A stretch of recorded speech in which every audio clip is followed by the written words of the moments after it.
que o aparelho de Estado brasileiro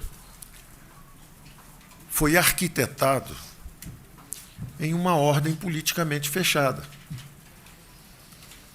Eram bancos públicos, empresas estatais, preocupadas com acumulação de capital físico, investimento em infraestrutura.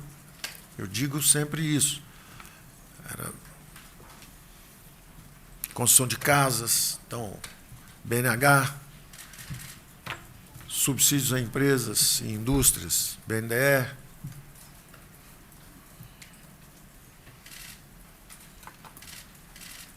infraestrutura física, grandes empresas estatais construindo infraestrutura brasileira, Eletrobras, Siderbras, Telebrás, Nuclebras, Portobras. É uma concepção de Estado que existe ainda hoje em alguns países. E é natural que esse aparelho de Estado tenha produzido aquilo que se esperava dele, foram os investimentos em infraestrutura, nos anos 70. E nos anos 80, meados de anos 80, o Brasil abre politicamente. E começa um redesenho do Estado.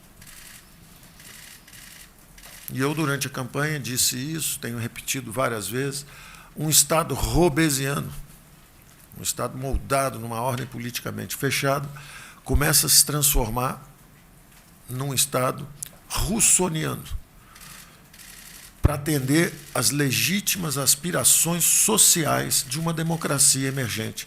O que uma democracia pede é diferente do que uma ordem politicamente fechada pede.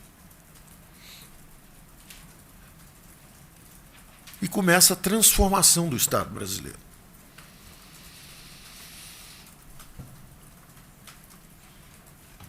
Só que nós estamos numa transição incompleta.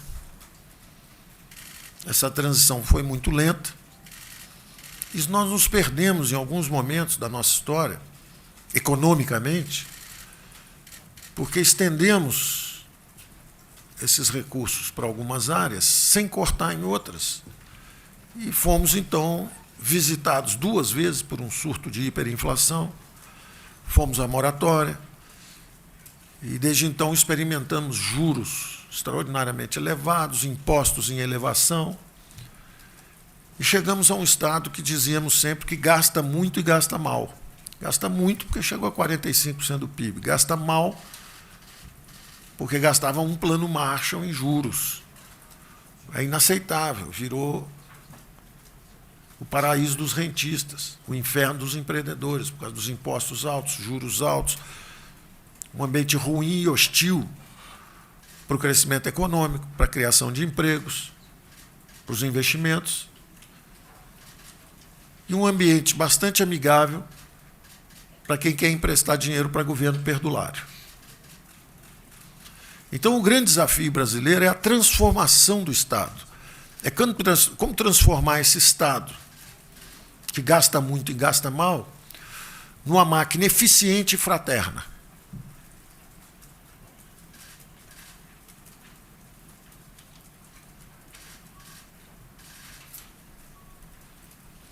Então, o programa, o Pacto Federativo, na verdade, é uma proposta.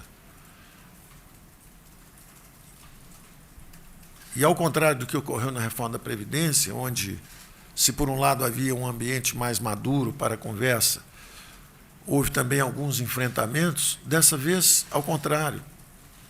Os líderes na Câmara de Deputados, os líderes no Senado, presidente da Câmara, presidente do Senado, nos ajudaram a calibrar as propostas. Nós estamos construindo juntos uma agenda para a transformação do Estado brasileiro.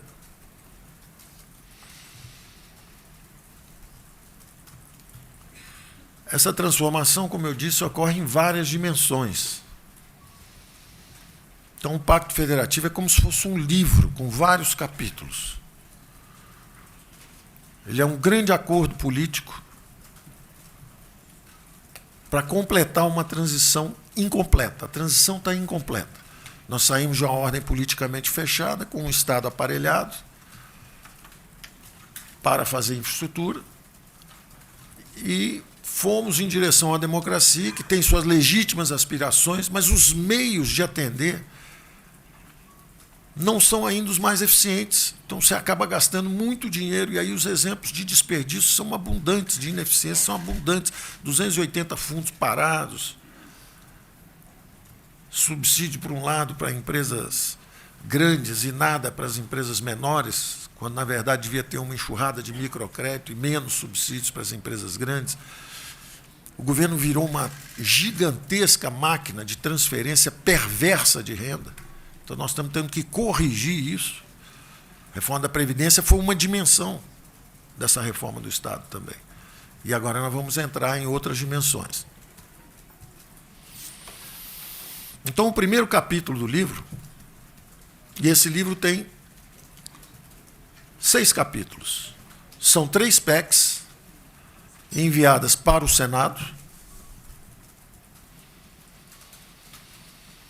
uma PEC enviada para a Câmara, uma PEC para a Comissão Mista e um projeto de lei. Então, como se fossem 6 capítulos de um livro. Vamos abordar rapidamente, e a equipe está aqui para tirar todas as dúvidas, no detalhe, é um time extraordinário, com muita experiência, estão aí há várias batalhas, 10, 15, 20 anos de experiência esse time tem. Foram extraordinários na construção disso, e essa solução não é só nossa. Eu vou, nos diversos capítulos, mencionar a colaboração de outros órgãos que nos ajudam muito e têm nos ajudado. O primeiro capítulo eu chamaria propriamente da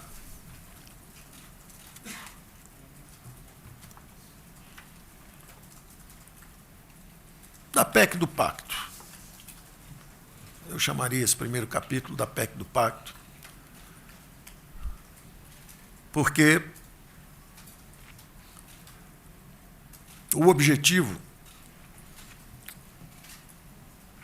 é assegurar fundamentos sólidos, sólidos fundamentos fiscais para a República Brasileira.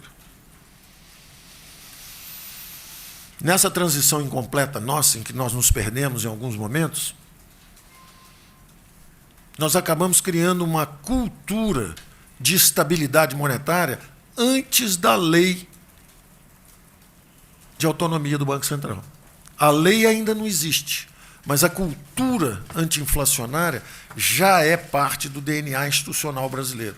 São aperfeiçoamentos institucionais. Mesmo um governo fragilizado, como estava o governo Temer no final, conseguiu puxar uma inflação de 11% para 3,70%, 4%, porque o aperfeiçoamento da instituição, Banco Central, já é parte da cultura de estabilidade monetária brasileira.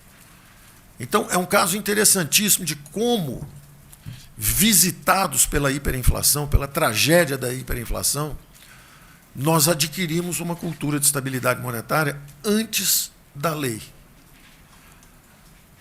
Só que no front fiscal aconteceu exatamente o inverso. Nós trocamos a emissão inflacionária de moeda pelo endividamento em bola de neve. Estamos agora em torno de 5,5 trilhões, quase 80% do PIB como endividamento. Porque não temos ainda a cultura de responsabilidade fiscal, apesar de termos a lei de responsabilidade fiscal. É o inverso do que ocorreu na área monetária. Os fundamentos de uma república saudável, precisa de fundamentos fiscais e monetários bem estabelecidos. Curiosamente, não temos a lei da autonomia do Banco Central, mas já temos a cultura anti-inflacionária, porque fomos visitados pela hiperinflação. No caso do endividamento em bola de neve, é exatamente o contrário. Nós já temos a responsabilidade fiscal há mais de uma década e não temos a cultura da responsabilidade fiscal. Municípios, milhares de municípios quebrados, dezenas de estados quebrados, e a União só não quebra porque se endivida em bola de neve. Então, de novo, nós estamos falando sobre responsabilidade com as futuras gerações. Responsabilidade com as futuras gerações. O primeiro capítulo do nosso Pacto Federativo é a criação, eu diria até um aprofundamento, para não dizer que é criação, é um aprofundamento do marco, um aperfeiçoamento do marco institucional da responsabilidade fiscal. Nós temos que aperfeiçoar nossas instituições dentro desse espírito de responsabilidade com as futuras gerações. Então, nós vamos transformar o Estado brasileiro sabendo que temos que manter a responsabilidade com as futuras gerações. Nós não podemos nos endividar em bola de neve e jogar isso para filhos e netos também pagarem lá na frente.